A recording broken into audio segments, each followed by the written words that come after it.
Animal Crossing, the series renowned for taking the internet and by extension, the world by storm. The series that is notorious for being an overwhelmingly wholesome experience, and the series that has been glued to everyone's Twitter timelines for well over a month. You could be bewildered to find out that Animal Crossing has a little problem with its player base, and it's been building up for well over a decade, which is built up to the debatably toxic climax being Animal Crossing New Horizons. But before you go there, we gotta go back, like, not even that back, we gotta go all the way back.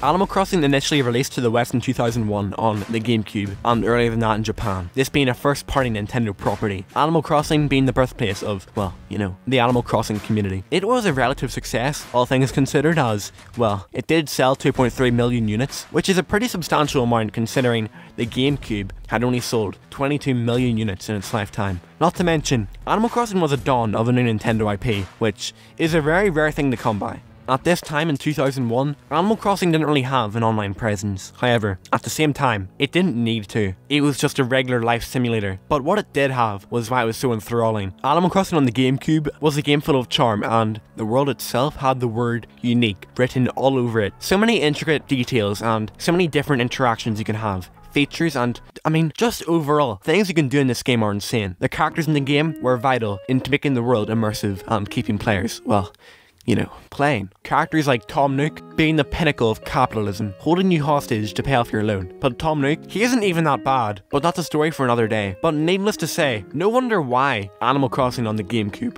was such a success. It was just a sapling that was soon to grow into a flourishing tree. Animal Crossing Wild World was where the series exploded in popularity, nearly selling 12 million units, and this being a massive game with a massive community, as it was the first game in the series to actually have online multiplayer. And Animal Crossing Wild World was definitely a massive game. Like the first game, it was also a game oozing at the seams with personality and style, despite being on the stunted, to say the least, hardware on the DS, which has undoubtedly made the game barely playable. However, digressing from that, everyone was working together to collectively pay off their debts to Tom Nook. And, about that, I want to ask a question. Do you, the viewer, do you want to be sitting on your ass selling fruit, bugs and fish every day for upwards of a year? Or do you want to go rags to riches in the span of days?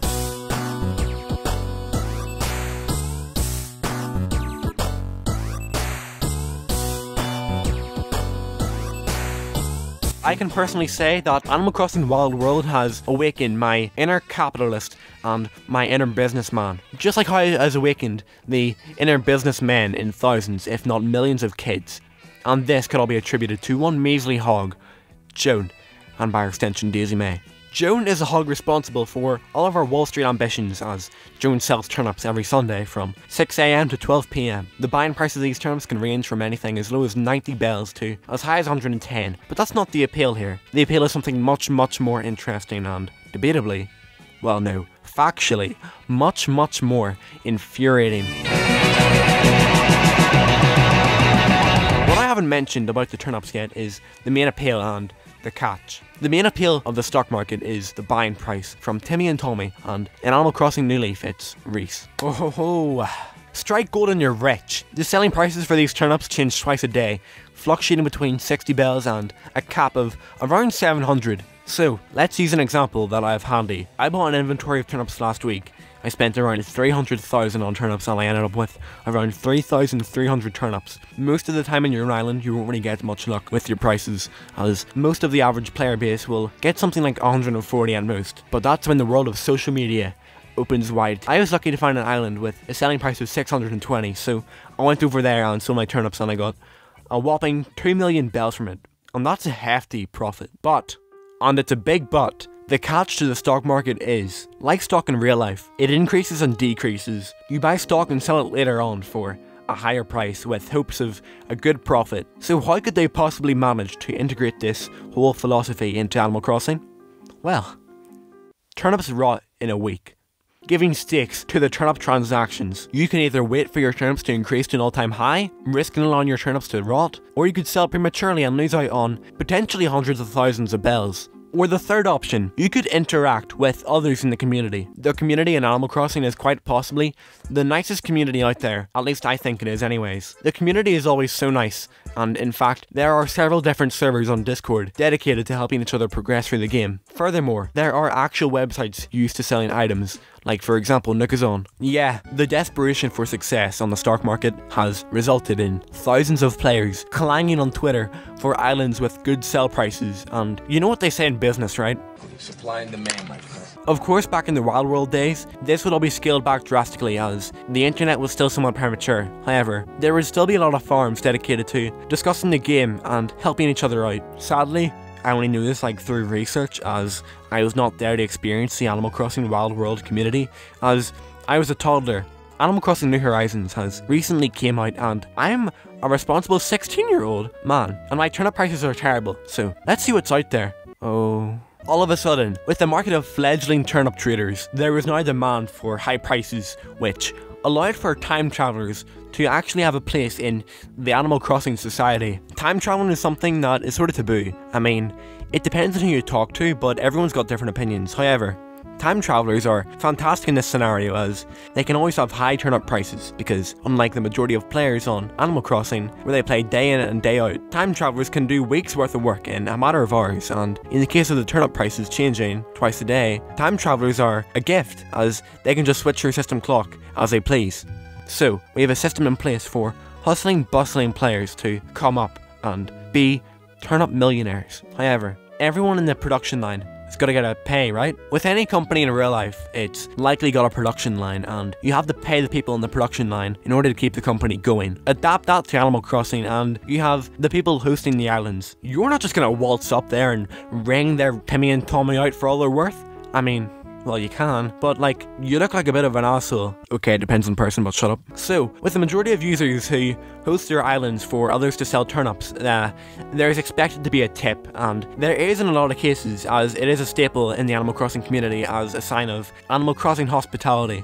As I've mentioned previously, Animal Crossing has one of, if not, the nicest communities out there in gaming. Everyone is so nice to each other, and you go to someone else's island, you might get a gift. You go to a stranger's island to sell turnips, well, you've made your bells, so it's kind of common courtesy to give the host some bells back as a token of gratitude. Animal Crossing by nature is kind, and the people playing their game, they're kind. So, you're probably asking, what is the dark side of the community? Well, remember how I mentioned tips earlier? Sometimes on islands, people charge fees.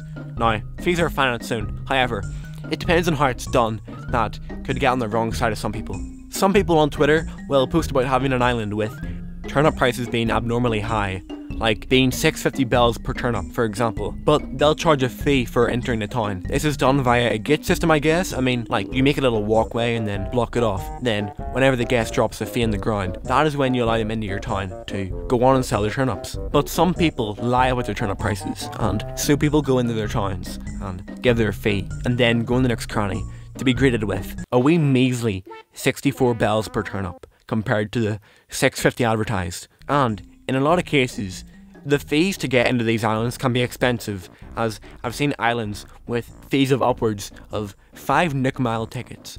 And at this point in the video, you're probably thinking, you're just salty that you've been scammed by people in Animal Crossing. As a matter of fact, I haven't.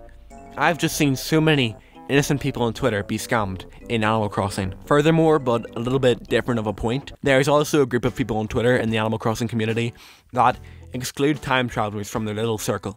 And here's what I have to say about that. Animal Crossing is a game all about playing the way you want to. There's a reason why most things in the game are customizable. Your house, your town, your villagers even, and recently your skin tone. And despite all these changes you can make to the game, and in the case of skin tone, it should have been there from the start, there are still a group of people that want to play the game in a more customized way by changing the time. There are upsides and downsides to this, as personally I think that Animal Crossing is best experienced by playing day in, day out. However, I do understand that there are people who don't want to play the game like that, and it's not really fair to exclude them from the community because of their playstyle. Time traveling is kind of cheating, but still, if the developers did not want people to time skip, they wouldn't have implemented it into the game.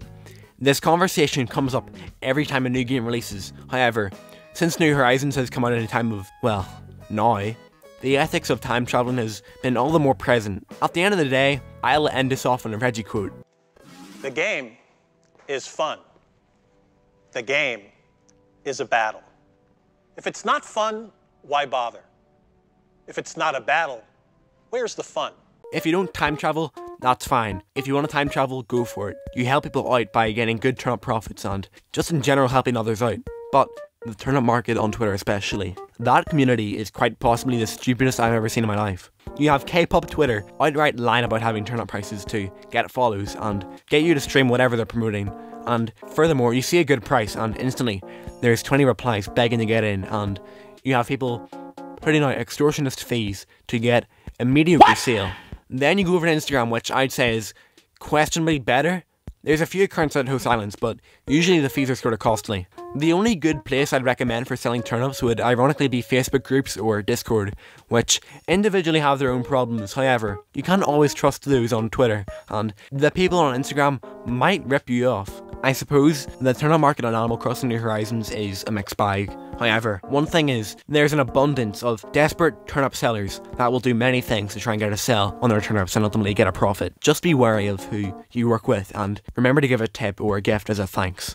I do not recommend subscribing, as I probably will not make any more videos like this. However, be sure to watch my other videos if you like this one. Thanks.